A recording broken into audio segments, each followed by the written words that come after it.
Our level 2s, let's go through stripe number 2. In this one here, we're doing combination number 2. For this one here, we're doing a high inward block, followed by a cross punch, and then a back leg turning kick.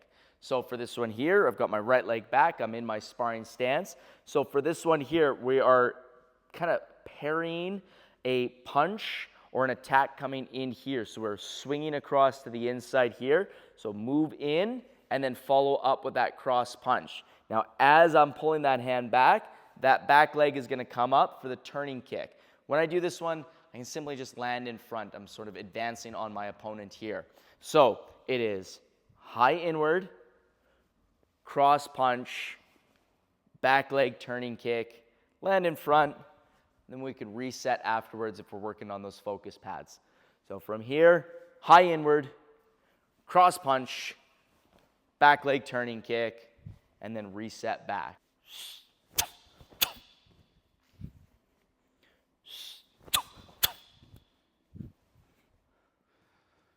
All right, so let's go through that combination number 2 here. So now we've got that lead arm inward, and then we've got the cross punch, and then we've got the back leg turning kick.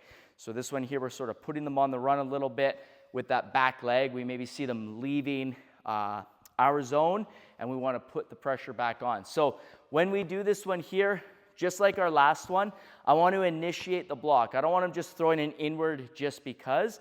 I want him actually thinking, where is the attack coming from? So he has a purpose behind that inward block.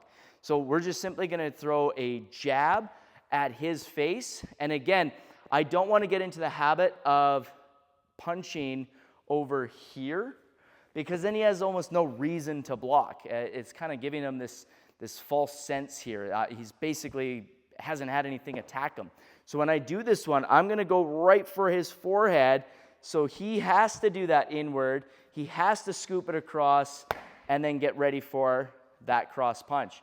Now, when he does this, again, notice how after he blocks, he's bringing that hand right back up to his chin because he wants to make sure that as he's pulled that hand away, he's getting it so that way he's not open anymore. So simple here. If we're both standing with the same leg back, I'm going to throw that jab at him. He's going to throw that cross. I have to step back a little bit for that turning kick.